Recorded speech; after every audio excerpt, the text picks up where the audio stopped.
혹시 매주 교회에서 사도신경을 외우면서 이게 무슨 뜻이지 하는 생각 대신 그냥 익숙한 주문처럼 따라하고 있지는 않으셨나요? 자, 오늘 이 고대의 텍스트 속에 숨겨진 진짜 의미, 그 암호를 같이 한번 풀어보려고 합니다. 어쩌면 이게 우리 삶을 위한 가장 강력하고도 오래된 사용 설명서일지도 모르거든요. 네, 아마 많은 분들이 그러실 거예요. 그 의미를 하나하나 생각하기보다는 그냥 입으로만 따라하는 익숙한 순서 중 하나. 하지만 만약에요, 이 짧은 고백이 그냥 의식이 아니라 사실은 인류 역사상 가장 놀랍고 충격적인 이야기의 최종 요약본이라면 어떨까요? 자, 여기서 진짜 놀라운 사실 하나 보여드릴게요. 우리가 역사 시간에 배운 세종대왕 시절의 용비어천가 있죠? 이게 15세기에 만들어졌는데 사도신경은 이것보다 무려 1300년이나 더 오래됐습니다.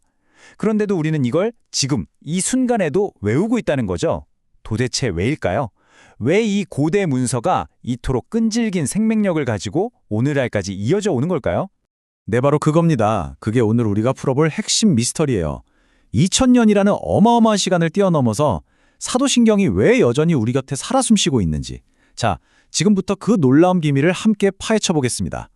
이게 그냥 박물관 유리상자 안에 있는 오래된 유물이 아니에요.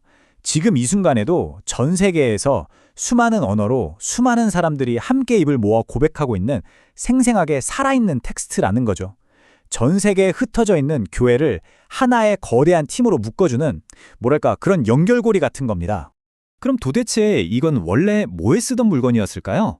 그 답을 찾으려면요, 놀랍게도 우리가 아는 신약 성경이 지금의 형태로 딱 하고 완성되기보다 훨씬 더 먼 과거, 아주 초창기 기독교 시대로 거슬러 올라가야만 합니다.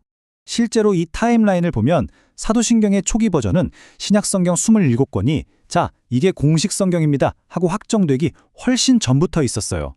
다시 말해서 초기 기독교인들에게 우리가 믿는 건 바로 이것입니다 하고 알려주는 첫 번째이자 가장 핵심적인 가이드였던 셈이죠.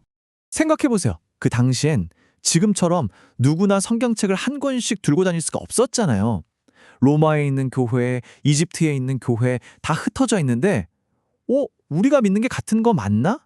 헷갈릴 수 있겠죠. 그래서 이게 우리 믿음의 기준이야 하고 딱 보여주는 하나의 잣대가 필요했던 거예요. 그게 바로 캐논이고 사도신경이 그 최초의 캐논 역할을 한 겁니다. 잘못된 가르침이 들어오지 못하게 막는 든든한 울타리였던 셈이죠. 그리고 여기서 한 걸음 더 나아가면요, 이건 그냥 기준점만 되는 게 아니었어요. 요즘으로 치면 신앙 100일 강의의 핵심 커리큘럼 같은 거였죠. 믿음의 핵심 내용들을 순서대로 착착 정리해서 이것만 배우면 기독교 신앙의 전체적인 큰 그림이 딱 하고 잡히도록 만들어준 최초의 교육 자료였던 겁니다. 자, 그런데요, 지금까지의 설명이 좀 딱딱하게 느껴지셨을 수도 있어요. 그럼 이제부터는 관점을 완전히 180도 바꿔보겠습니다. 만약에 사도신경이 그냥 지켜야 할 교리 목록이 아니라 역사상 가장 충격적이고 파격적인 한편의 드라마 시나리오라고 한다면 어떠세요? 이런 생각을 저만 한 게 아니더라고요. 영국의 아주 유명한 극작가 도로시 세이얼스가 딱 이런 말을 했습니다. 교리는 드라마다. 이게 무슨 말이냐면요, 사도신경에 나오는 그 딱딱해 보이는 신학적인 내용 하나하나가 사실은 이 엄청난 이야기의 반전과 절정을 만들어내는 극적인 장치, 즉 플롯 포인트라는 겁니다. 아니, 이 드라마 줄거리 좀 보세요. 진짜 파격적이지 않나요? 보통 신화 같은 거 보면 전능한 신이 인간을 심판하고 벌 주잖아요. 근데 이건 완전 반대예요. 피조물인 인간이 창조주를 재판정에 세워서 유죄 판결을 내리고 결국엔 십자가에 못 박아 죽여버려요. 상상이나 할 수 있는 일인가요? 근데 여기서 이야기가 끝나지 않죠. 죽었던 바로 그 신이 죽음 그 자체를 이기고 다시 살아나면서 모든 판을 뒤엎어버립니다. 와, 이거야말로 진짜 궁극의 대반전이죠. 자, 이렇게 충격적인 드라마라고 칩시다. 근데 그게 2000년이나 지난 지금을 사는 우리랑 도대체 무슨 상관이냐고요? 이게 그냥 옛날 이야기가 아니기 때문입니다. 이 이야기는요, 우리가 세상을 바라보는 눈, 즉 세상을 해석하는 하나의 강력한 렌즈가 되어주거든요. 일종의 삶의 철학, 세계관을 우리에게 선물하는 거죠. 영국의 작가 체스터턴이 바로 이 점을 파고들었습니다. 그는 사도신경이 낡아빠진 옛날 믿음이 아니라 오히려 이 복잡한 현대를 살아가는 우리에게 꼭 필요한 진짜 배기 철학이라고 주장했어요. 왜냐하면 이 짧은 고백 안에 우리 삶의 가장 근본적인 질문들에 대한 답이 들어있다고 봤기 때문이죠. 체스터턴이 말한 게 뭐냐면요. 우리가 정말 충만한 삶을 살려면 딱 두 가지가 필요하다는 거예요. 첫째는 맨날 똑같은 지루한 일상 속에서도 세상을 보면서 와, 정말 아름답다 하고 감탄할 수 있는 경이로움. 그리고 둘째는 이 광활한 우주에 나 혼자 덩그러니 버려진 외톨이가 아니라 아, 나는 여기에 있어도 되는구나 하고 느끼는 환영받는 느낌이라는 겁니다. 정말 놀랍게도 사도신경이 보여주는 세계관이 바로 이 두 가지를 우리에게 준다는 거죠. 자, 그럼 이제 개인의 철학에서 시야를 좀 더 넓혀서 공동체의 이야기로 가보겠습니다. 신앙은요, 절대 혼자 하는 스포츠가 아니잖아요. 그럼 우리 팀이 다 같이 공유해야 할 작전집, 이른바 플레이북은 뭘까요? 여기서 축구 명장 알렉스 퍼거슨 감독의 유명한 말이 아주 딱 들어맞습니다. 이게 뭐 개인의 개성을 죽여라 이런 뜻이 아니에요. 오히려 그 반대죠. 팀이라는 든든한 기반과 약속된 플레이가 있을 때 메시 같은 천재 선수도 자기 기량을 마음껏 펼칠 수 있다는 뜻이거든요. 사도신경이 바로 그런 팀의 플레이북이자 우리가 함께 쓰는 공통의 문법 역할을 하는 겁니다. 우리가 한국어 문법을 공유하니까 서로 대화가 통하는 것처럼 이 공통의 신앙 고백이 있어야 각자 다른 개성을 가진 우리가 하나의 믿음 안에서 함께 뛰고 함께 성장할 수 있는 거죠.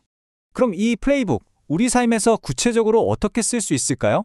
예를 들어 전능하신 아버지 하나님을 믿는다는 건요, 그냥 머리로 아는 걸 넘어서 아, 내 인생의 운전대를 하나님께 맡겨도 괜찮겠다 하는 신뢰로 이어지는 거예요. 십자가에 달리신 아들을 믿는다는 건 그 구속의 은혜를 내 삶의 가장 강력한 에너지원으로 삼겠다는 다짐이죠. 성령을 믿는다는 건 매 순간 성령님 어떻게 할까요? 하고 그분의 임재와 도움을 구하며 사는 거고요. 또 교회를 믿는다는 건 나 혼자 잘 믿으면 되지가 아니라 공동체와 함께 소망을 품고 걸어가겠다는 약속인 겁니다. 보세요. 전부 다 삶과 연결되죠? 이 모든 위대한 고백, 이 모든 드라마와 철학은 사실 단 하나의 단어로 시작합니다. 사도신경의 라틴어 원문, 그 첫 단어, 바로 이겁니다. 크레도, 나는 믿습니다. 라는 뜻이죠. 이건 그냥 사실 목록을 보고 맞는 것 같네요 하고 동의 버튼을 누르는 게 아니에요. 이건 내 인생 전체를 이 이야기에, 이 철학에, 이 플레이북에 걸겠습니다 하는 약속이고요. 이 혼란스러운 세상 속에서 나는 여기에 설겠습니다 하고 자신의 깃발을 꽂는 아주 강력하고도 능동적인 선포인 겁니다. 자, 이제 2000년 된 암호의 열쇠가 여러분 손에 쥐어졌습니다. 이게 더 이상 의미 없는 주문이 아니라 우리를 위한 거대한 드라마이자 삶을 살아내는 철학이고 함께 뛰는 팀의 플레이북이라는 걸 알게 됐습니다. 그렇다면 이제 여러분은 이 열쇠로 무엇을 여시겠습니까? 이 해독된 암호를 어떻게 사용하시겠습니까?